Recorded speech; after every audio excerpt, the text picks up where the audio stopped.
अस्सलाम वालेकुम दोस्तों, this is Tashid Qureshi. Welcome to another video. I hope आप सब लोग ठीक होंगे। दोस्तों पहले तो मैं माफ़ी चाहता हूँ, काफ़ी दिन हो गए मैं वीडियो अपलोड नहीं कर सका।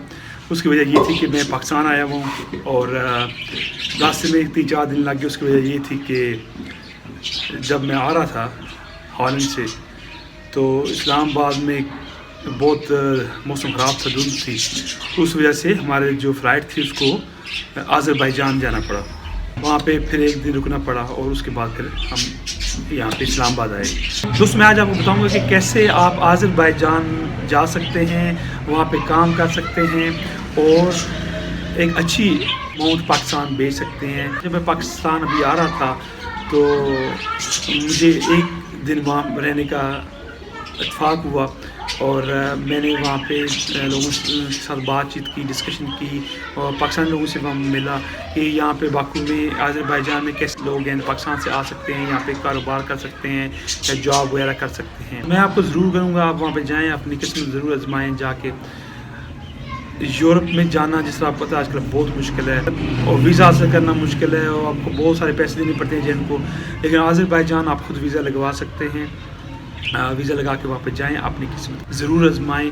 बहुत सारे पाकिस्तानी वहाँ पे मैंने देखे वो सेटल भी हैं, उनके बिज़नेस भी हैं, होटल वगैरह भी हैं, काम करते हैं। जिनके पास पेपर नहीं है वो चल फिर की दिहाड़ी लगाते हैं। पाकिस्तानी लोग जो हैं उनकी कुछ जैसा टूरिस्ट एरिया है वहाँ पे क्योंकि इंग्लिश बोली जाती है, क्योंकि वो जो लोग हैं इंग्लिश बहुत कम बोलते हैं, उनको इंग्लिश इतनी ज़्यादा सबको नहीं आती।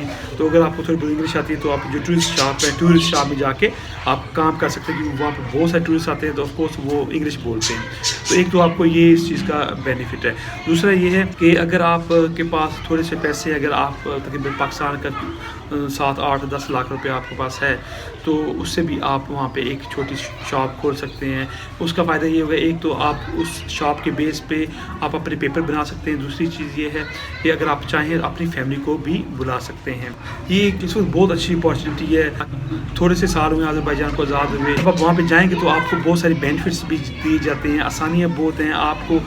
अगर आप यूरोप में अपना कोई बिज़नेस खोलना चाहते हैं, स्टार्ट करना चाहते हैं तो बहुत उसकी जो है शर्तें हैं, बहुत सारी परमिट लेनी पड़ती हैं। मैं जब आज़रबाईजान गया तो मुझे वहाँ पे काफ़ी सारी चीज़ें देखने को मिली, इंफॉर्मेशन मिली, तो मैंने सोचा क्यों ना मैं आपके साथ इंफॉर्मेशन शेयर करूँ आज़रबाईजान के बारे में, क्योंकि बहुत सारे दोस्त मुझसे काफ़ी अर्से से पूछ रहे हैं कि आज़रबाईजान के बारे में बताएं, क्या हम वहाँ पे काम कर सकते हैं, क्या हम वहाँ पे जाके जॉब कर सकते हैं, वहाँ की करेंसी के बारे में। तो दोस्तों आज़रबाईजान जैसा कि आपको पता है पहले वो रशिया का पार्ट था और जब अफ़गान रशियन वार हुई उसके बाद काफ़ी सारी जो स्टेट्स हैं आज़ाद हुई हैं, जिसमें आज़रबाईजान भी आता है, जिसका कैपिटल जो है बाकू है और वहाँ की जो करेंसी है वो है मनत। 1 यूरो जो है उसके 1.45 मनत मिलते हैं। मैं ये चीज़ देख के बहुत हैरान हो गया वहाँ पे, क्योंकि इतनी ज़्यादा उनकी वैल्यू है, इतनी ज़्यादा वो उन्होंने तरक्की की है। अभी चंद साल में उनको आज़ाद हुए हुए और इतनी उन्होंने तरक्की की है कि इतनी उनकी पैसे की वैल्यू है कि एक पानी की बोतल वहाँ पे आपको 6-7 मिनट में मिलती है, जो तकरीबन 3 यूरो ऑलमोस्ट बनते हैं। और मैंने वहाँ पे जैसे मुझे रहने का इत्तेफाक वहाँ पे एक दिन हुआ और मैंने काफ़ी लोगों से इंफॉर्मेशन ली। एक तो वहाँ की करेंसी अच्छी है, दूसरा ये कि वो पाकिस्तानी लोगों की बहुत इज़्ज़त करते हैं, जिस चीज़ का मुझे नहीं पता था कि उन्होंने मुझे कहा कि जब भी पाकिस्तानी मेरे को मिलता है तो हमारे दिल में उसकी बहुत ज़्यादा इज़्ज़त है, बहुत ज़्यादा रिस्पेक्ट है। वो इसलिए कि आज़ादी दिलाने में आज़रबाईजान को पाकिस्तान का बहुत बड़ा हाथ है। इन्होंने हमें बहुत सपोर्ट की है जब रशियन अफ़गान वार हुई थी, तो इसलिए हम पाकिस्तान की बहुत इज़्ज़त करते हैं, पाकिस्तान लोग भी बहुत इज़्ज़त करते हैं। अच्छा, दूसरी बात ये है कि एक तो वहाँ का जो वीज़ा है वो बहुत आसानी से मिल जाता है। मैं वीज़े के लिए मैं एक और वीडियो बनाऊंगा, बताऊंगा कैसे आप वीज़ा हासिल कर सकते हैं। इस वीडियो में सिर्फ मैं आपको बताऊंगा कि वहाँ पे अब जॉब मिल सकती है, वहाँ पे रहा जा सकता है और वहाँ पे उनका जो एक रेजिडेंट परमिट होता है वो कैसे हासिल किया जाता है। सबसे पहले ये है मेरे दोस्तों कि वहाँ पे बिज़नेस आप कर सकते हैं। अगर आप वहाँ पे जाएँ आपको एक तो वीज़ा आसानी से मिल जाता है यहाँ से, चाहे बिज़नेस वीज़ा हो चाहे विज़िट वीज़ा हो, क्योंकि आजकल बहुत सारे पाकिस्तानी जो हैं वो जाते हैं वहाँ पे विज़िट के लिए, वीज़ा आराम से मिल रहा है और बहुत सारे पाकिस्तानी वहाँ पे अपना बिज़नेस भी करते हैं।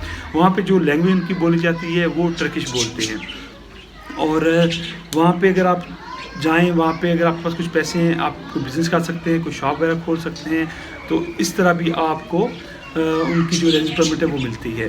دوسرا یہ ہے کہ اگر آپ کے پاس اتنے پیسے نہیں ہیں تو آپ وہاں پہ جائیں وزٹ ویزے پہ، وہاں پہ جائیں گھومیں پھریں اور آپ کو وہاں پہ جاب مل سکتی ہے اور آپ آرام سے تقریباً آپ 70-80 ہزار روپے بھیج سکتے ہیں. ڈپینڈ کرتا ہے کہ آپ کیا کام کرتے ہیں.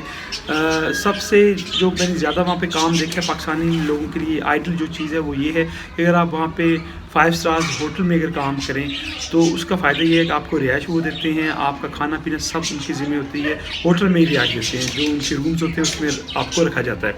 دوسری چیز یہ ہے کہ آپ کی جو تنخواہ ہے وہ بچتی ہے آپ کو، وہ آپ کا مہینے کی سمجھیں کہ آپ نے 800 900 1000 منٹ آپ کو وہ بچ جاتے ہیں. تو آپ اندازہ کریں اگر 1000 منٹ آپ کماتے ہیں تو کتنے بنتے ہیں؟ 750 یورو بنتے ہیں. تو it's really very handsome amount. اور دوسرا یہ پاکستان کے نزدیک بھی ہے، 3 گھنٹے کی فلائٹ ہے، آپ آرام سے آ سکتے ہیں جا سکتے ہیں، ٹکٹ بھی سستا ہے. دوسری چیز یہ ہے کہ اگر آپ کے پاس ہوٹل کی جاب نہیں ہے اس کے بعد اور بہت ساری چیزیں وہاں پہ میں نے پاکستانیوں کو دیکھا وہ کیا کرتے ہیں، وہ جو سووینیر ہوتے ہیں وہ بیچتے ہیں، جو ان کی ٹورسٹ پلیسز ہیں وہاں پہ جا کے بیچتے ہیں. سووینیر کی جو چھوٹے چھوٹے گفٹس ہوتے ہیں ان کو انہوں نے اپنے پاس رکھا تھا، گھوم پھر کے وہ بیچتے ہیں، اس میں بھی اچھی خاصی وہ دیہڑ لگا لیتے ہیں. ایک جو پاکستانی بھائی تھا، میں انٹرویو نہیں لے سکا ان کا، اس کی وجہ یہ تھی کیونکہ میں ایک دن رکا ہوں وہاں پہ. مارننگ میں 9 بجے ہم وہاں پہ لینڈ ہم نے کیا اور اس کے بعد نیکسٹ ڈے ہم 8-9 بجے آئے ہیں. تو مجھے اتنا ٹائم نہیں ملا کہ کسی کا انٹرویو لے سکوں، لیکن میں سوچ رہا ہوں انفارمیشن اکٹھی کر لیتے ہیں اور میں انفارمیشن آپ کے ساتھ شیئر کروں گا. میری ایک بھائی سے بات ہوئی جو پاکستانی تھا، وہ وہاں تقریباً 1.5 سال سے رہ رہا تھا اور وہ گھوم پھر کے سووینیر بیچتا ہے اور اس کے پاس کوئی پرمٹ نہیں تھا وہاں کا، کوئی لیگل ایسا کچھ ہے نہیں تھا پیپر وغیرہ. تو انہوں نے مجھے بتایا کہ وہ آرام سے یہاں پہ تقریباً 130-120 وہ کما لیتے ہیں اور اس حساب سے میں نے حساب لگایا تو بہت اچھا ہے. وہ کہنے کہ یہاں پہ پولیس ان کو تنگ نہیں کرتی اور پکڑتی نہیں ہے پولیس انلیگل بندوں کو، اور یہاں کے جو لوگ ہیں بہت کوآپریٹو ہیں. اس کی وجہ یہ ہے کہ ان کو یہ لگتا ہے یہ جو پاکستانی ہیں بہت محنتی لوگ ہیں اور یہ چوری چکاری نہیں کرتے اور یہاں پہ اپنی محنت کرتے ہیں. تو کتنی دفعہ وہ صاحب مجھے بتا رہے تھے کہ اکثر لگے ریسٹورینٹ وغیرہ میں جاتا ہوں تو وہ لوگ زبردستی ان کو ڈرا کے بٹھاتے ہیں، بھائی بیٹھو کھانا کھاؤ. کہ ہمیں تو نہیں پتہ، مجھے یہ بھی جا کے وہاں پہ پتہ چلا کہ یار کتنی وہاں پہ رسپیکٹ کی جاتی ہے، پاکستان کتنی رسپیکٹ ہے اور یہاں پہ پاکستان میں تو میں چیزوں کا نہیں بتایا جاتا. تو ایک تو یہ چیز ہوگی. دوسری چیز ہے کہ اگر آپ پاس تھوڑی ایجوکیشن ہو، اگر آپ نے کوئی اچھی ایجوکیشن ہے آپ کے پاس یا کوئی ڈپلوما وغیرہ کیا ہوا ہے جس طرح IT وغیرہ کا، تو اس کے ذریعے بھی آپ کو اچھی جاب مل سکتی ہے. وہاں پہ جا کے ایک اچھی جاب کر سکتے ہیں اور ایک معقول تنخواہ آپ حاصل کر سکتے ہیں. دوستوں ہمیشہ ہمیں ٹرائی کرنی چاہیے، کوشش کرنی چاہیے. کوئی بھی انسان اپنی ماں کے پیٹ سے کامیابیاں نہیں لے کے آتا. کامیابی اسی طرح ملتی ہے کوشش کرنے سے، اسٹرگل کرنے سے، محنت کرنے سے اور ماں باپ کی دعاؤں سے. میرا آپ کو یہ مشورہ ہے کہ آپ زندگی میں کوشش کبھی نہ چھوڑیں، اسٹرگل کبھی نہ چھوڑیں. اللہ تعالیٰ آپ کو ایک دن ضرور کامیاب کرے گا. اپنا اور اپنے اہل خانہ کا بہت بہت خیال رکھیے گا. جو لوگ نئے ہیں جنہوں نے میرا چینل سبسکرائب نہیں کیا، اس میں گزارش ہے کہ میرا چینل سبسکرائب کر لیں اور گھنٹی کے نشان پہ کلک کر لیں تاکہ آپ کو ہر آنے والی ویڈیو بخوبی پہنچ سکے. جن لوگوں نے انسٹاگرام پہ مجھے فالو نہیں کیا ان سے گزارش ہے کہ آپ کو اسکرین پہ نظر آ رہا ہوگا انسٹاگرام کا لنک، آپ مجھے انسٹاگرام پہ فالو کریں کیونکہ میں اس پہ بھی گائے بتائے اپڈیٹ دیتا رہتا ہوں. خاص کر اجازت دیں. اللہ حافظ.